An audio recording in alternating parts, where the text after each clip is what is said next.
us more about yourself and your journey?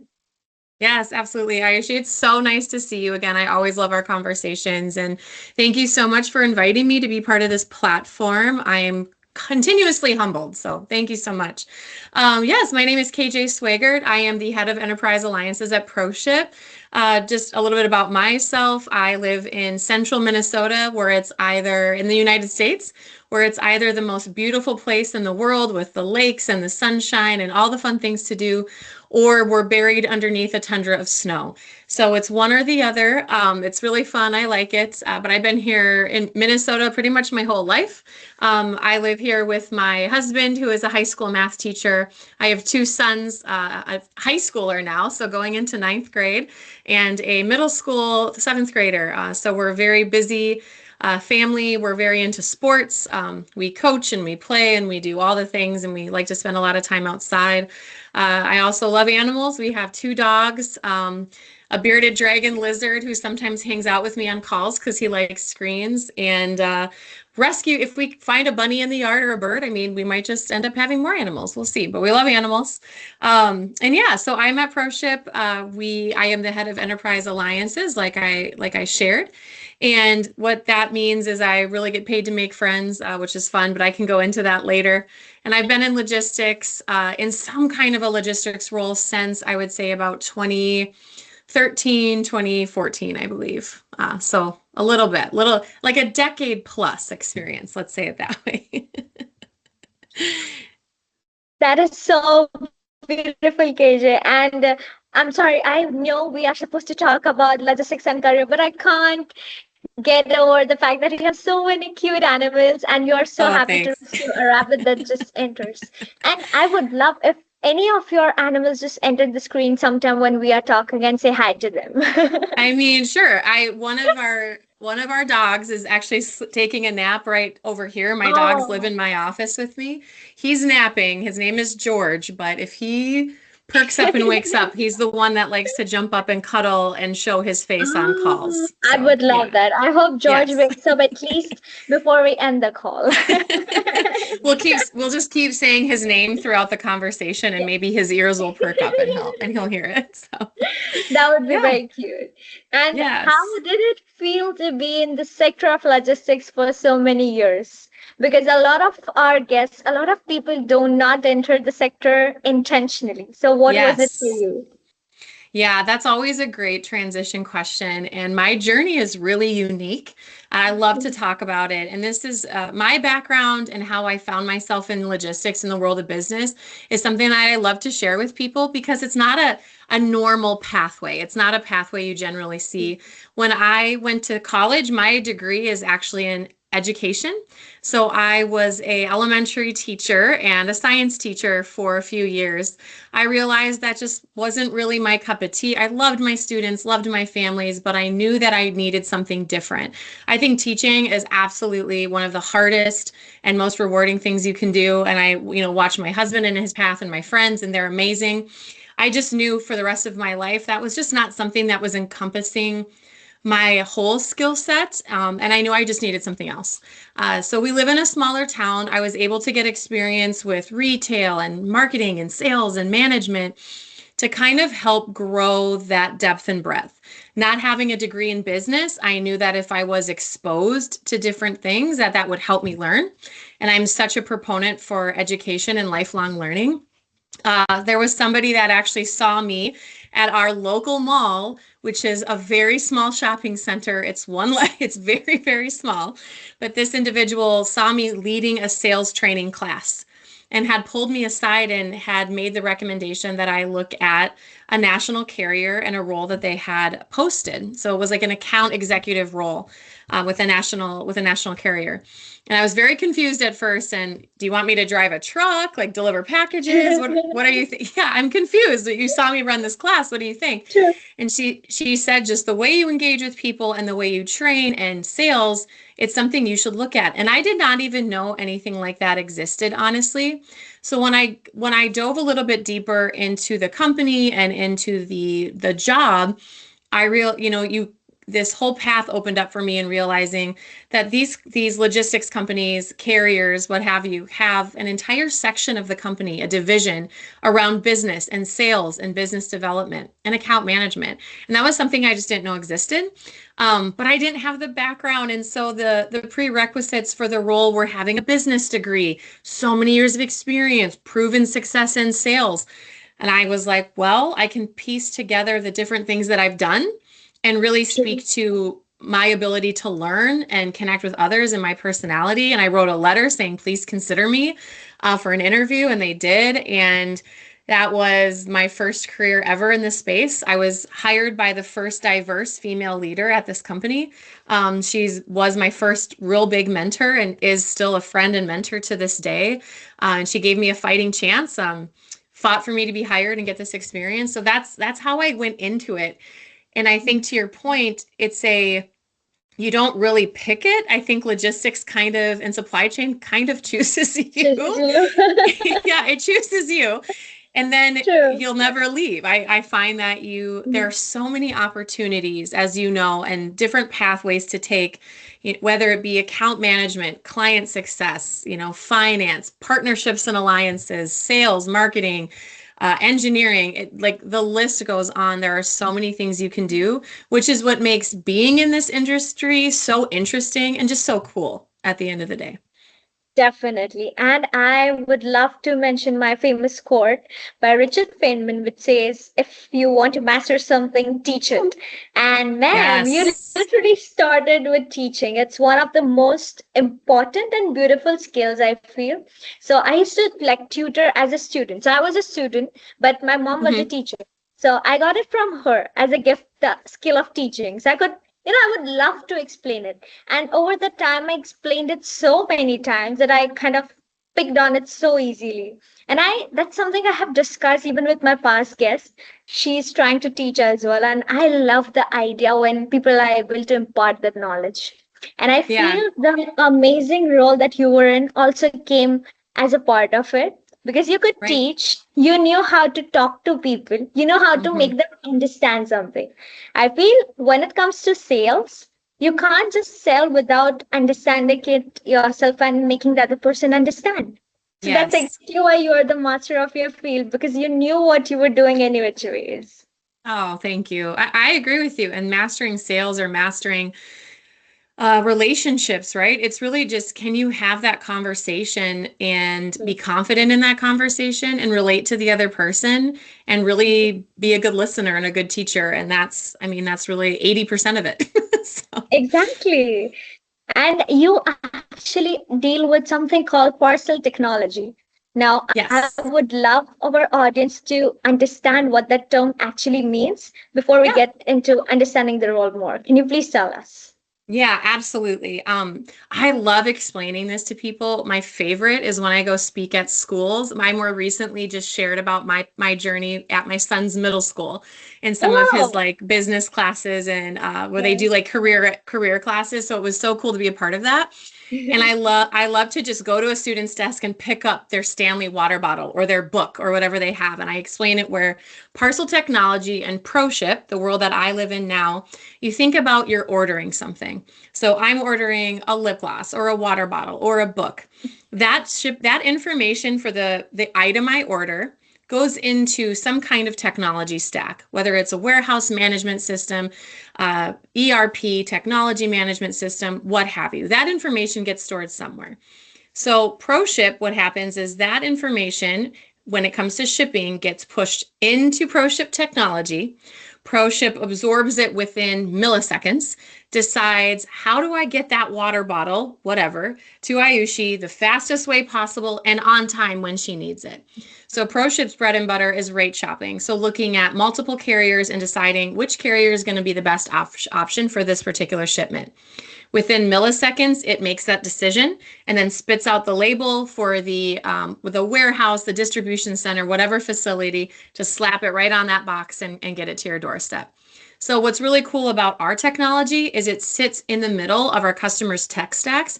So no matter what they're using to house that shipment information, we can connect to it seamlessly and make sure that we're getting the product to the final mile. It's great. That's amazing. And that's actually super cool because of the way that it actually happens. Hmm. Normally, the biggest, I feel, the doubt and the issue comes is the whole process of deciding, the decision making, Yes. especially when it's like from a normal person's eye, it's very tough to make. But if there's a machine, there's a technology doing that for you, it smoothens the process, makes it quicker, as you just said, and makes the Yes. correct analytical decision. Like, you don't have to do the Exactly. maths by yourself, which is a big Yeah. help for us. Yeah, we can And write whatever logic the shipper needs if they only want to use certain carriers, if everything needs to get somewhere within 2 days. Whatever parameters or rules they need, we can absolutely be flexible and tailor the solution, tailor the platform to their specifications. That's the other piece of it that's really cool. And we're trusted by a lot of major brands around the world. Ulta Beauty, Kohl's, Saddle Creek, some other really huge 3PLs. So places that we love to get shipments from and places we love to shop. So I guarantee people listening on this call, no matter where you live, I guarantee have seen a ProShip label arrive at their doorstep. I can guarantee it. I'm so, so excited for people to really reach out to you and be like, can you explain me more? Can we understand it more so we can actually use it? Yeah, And your absolutely. current role has, I love the title, Enterprise Alliances. And you said it involves dealing with a lot of people and it is a Yes. super interesting role. Please help us understand it more so people like me and other people out there can literally go search it up so we can also become one. Yeah, for sure. This is also something that I didn't know existed when I entered this Mhm. world of logistics and supply chain. And what's really neat about partnerships and alliances positions is it didn't exist 10 years ago.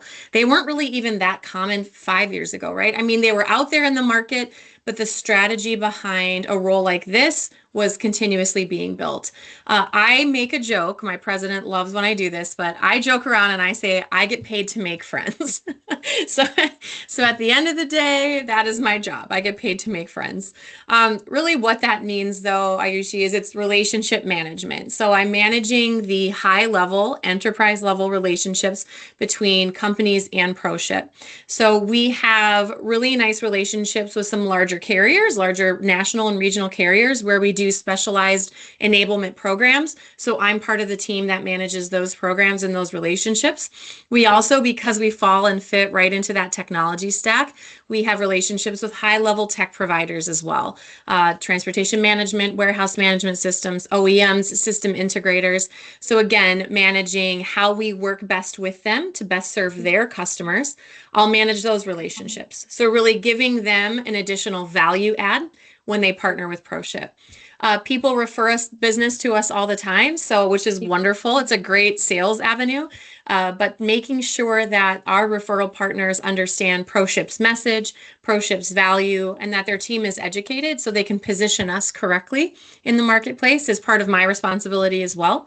And then I'm also in charge of the reseller program. So I have an amazing partner in crime. Her name is Sandy. She's one of my favorite people in the world. And Sandy and I are in charge of any other companies that want to really white label or resell our solution as a part of their own for their company. So that includes the education, the pathway, the expectations, contract management, and then making sure that they're trained as well as engineers and implementers. We have way smarter people that do that. Like, I am not going to pretend like I know all of the integration Yes, key points, but we have such an true. incredible team at ProShip that can take care of that and provide the right education and modeling and demonstrations. So really making friends, getting paid to make friends, but building that Dream job. ecosystem of partners.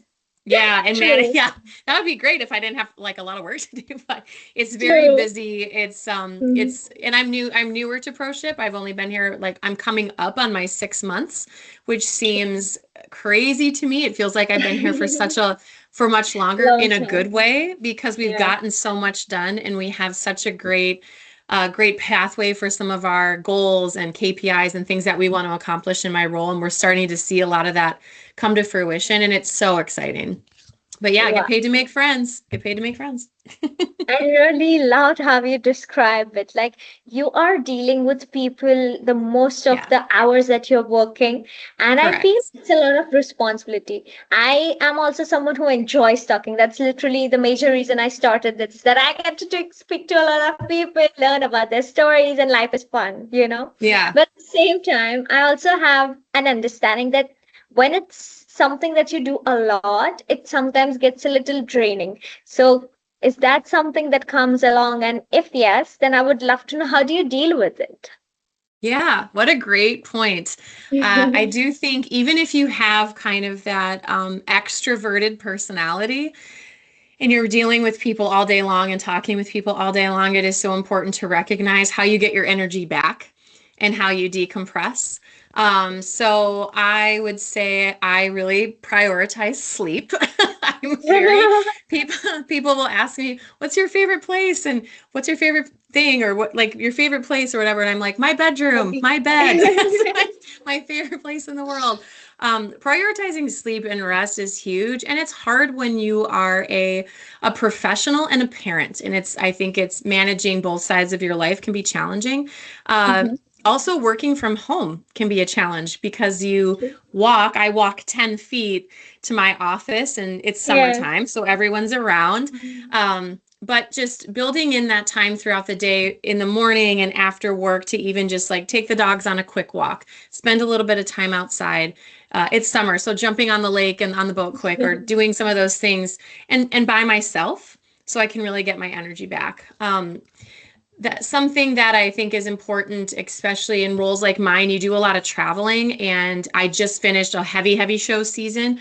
But when you're attending trade shows or conferences, sometimes you are going from 7 a.m. to midnight and you're dealing with True. people the whole time. So the same methodology, building in those by yourself resting or relaxing periods where you're just in your hotel room, or you go for a quick workout, or you have a meal by yourself if you can. Yeah. I just think it's important to build that into your schedule and be purposeful. And that's how I get my energy back. I'm extremely extroverted, but I do need to be alone sometimes. That And is it's okay so, to so say true. that. Yeah, and you need to ask Yeah, for it, right? And I think that's exactly. okay to admit. So yeah, I love people, but leave me alone sometimes. Do not disturb me when I'm with George. Yes, when it's my George or yeah, he still isn't moving. I don't know. When it's my George or Ginny dog snuggle time, that's my time. Oh, eh, Absolutely. are you serious? Did you name them after the show? If it was, That's no, I did not. Yeah. Also a great question. So when I say that my dogs' names are George and Ginny, and I love that show. That's such a great yeah. show. So they're named after characters from the Harry Potter series. So we're big Ah, Harry Potter fans in our house too. So right. all of our animals have had names that are with that series. So I'm a little bit of a not only am I a parcel and shipping technology nerd, but I'm a little bit of a Yeah. Harry Potter nerd. That's not something a lot of people know about me.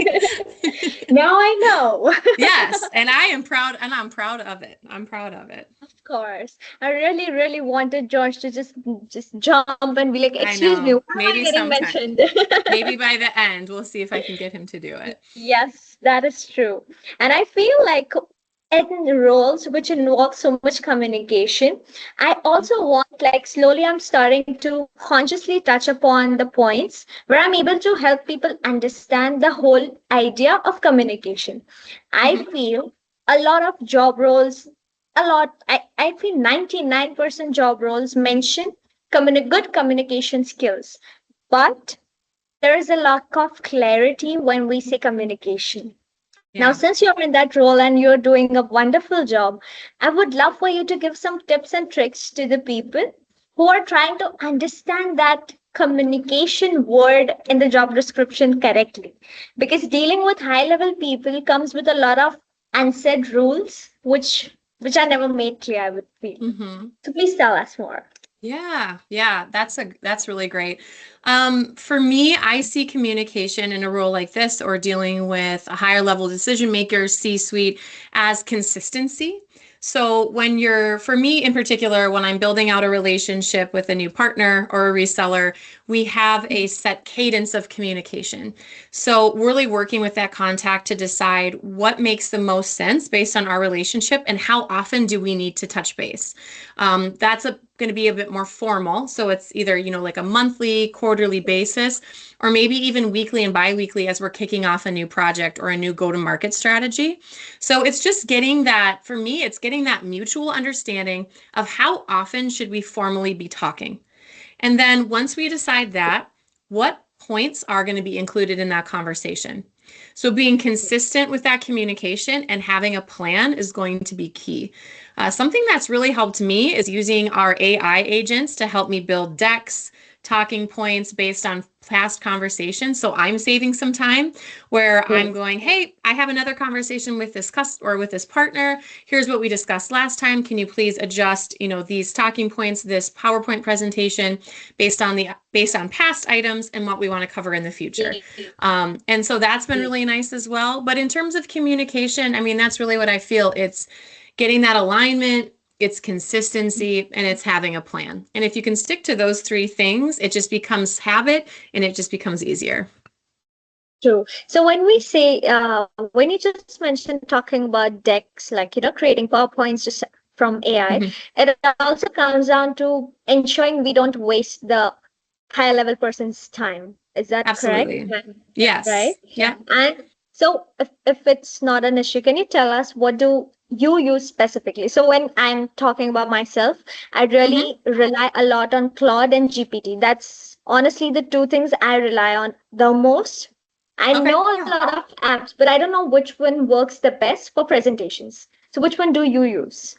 Sure. Yeah. So I primarily use like Claude or Copilot for crafting documents and presentations. We have those extensions built in where they can absorb information, from our computers and then craft those documents for us.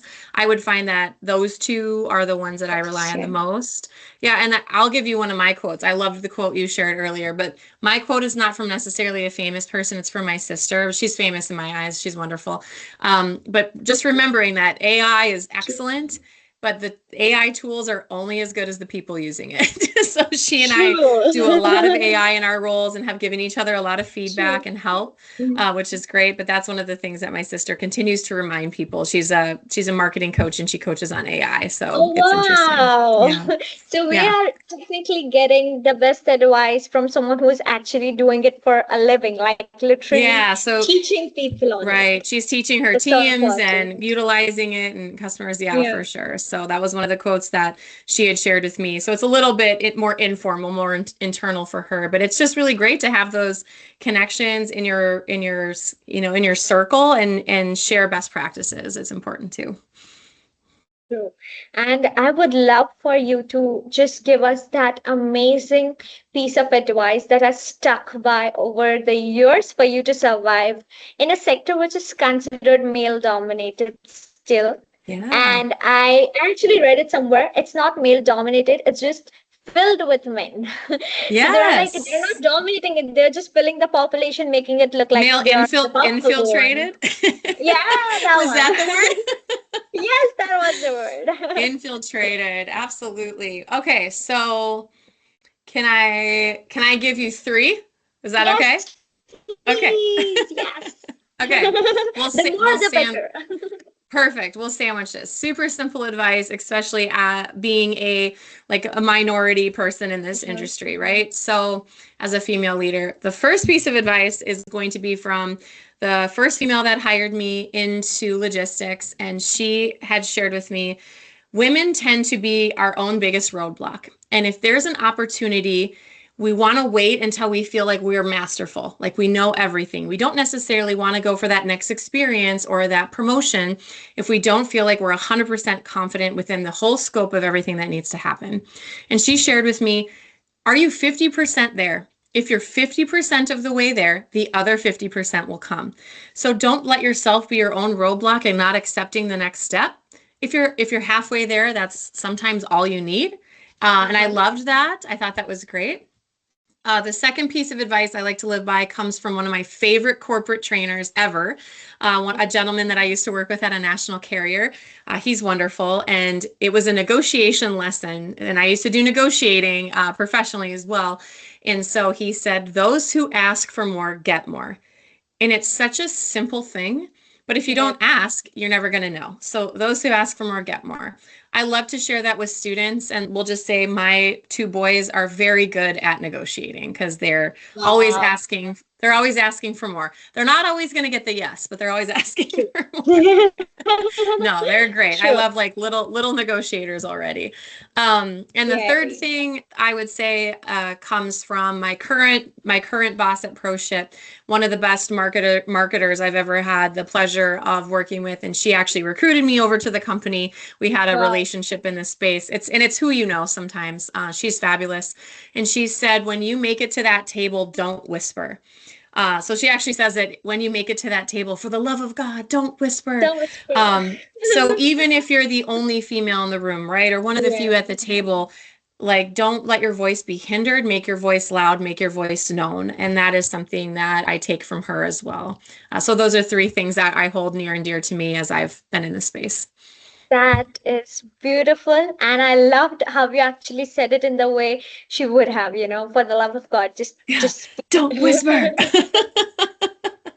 that actually added way more weightage to the statement, in all honesty, because of the tone. Now, in my head, I'm genuinely going to remember it the way you said it in the Perfect. tone rather than the words. I'm like, remember the tone, remember. Yes, yeah, And that's that's a great actually point. personally love the advice that you actually just gave, because I started my first job just like a month back, and I would be needing the realistic advices because life is gonna get real now. And yes, I'm a little Yes, worried, but at the same time yes. super excited to make it happen, and Excellent. I just hope that such amazing, amazing lessons that we learned today, new terms, new job roles that we didn't even know existed. Believe me, I had to Google it when I came Yeah, in me contact. too. And the beauty lies in the fact that anytime I'm talking to someone who has a very different role, I myself have to Google it before messaging them, because I'm Mm, like, let me be sure that I understand it first, and then I'll just reach out and be like, can you tell us more? So that I know too. So I yes, get to learn different terms, and yes, the beauty of it lies in that fact. And thank you for educating us how to make it happen at the higher level, because that is absolutely. so important to know how to.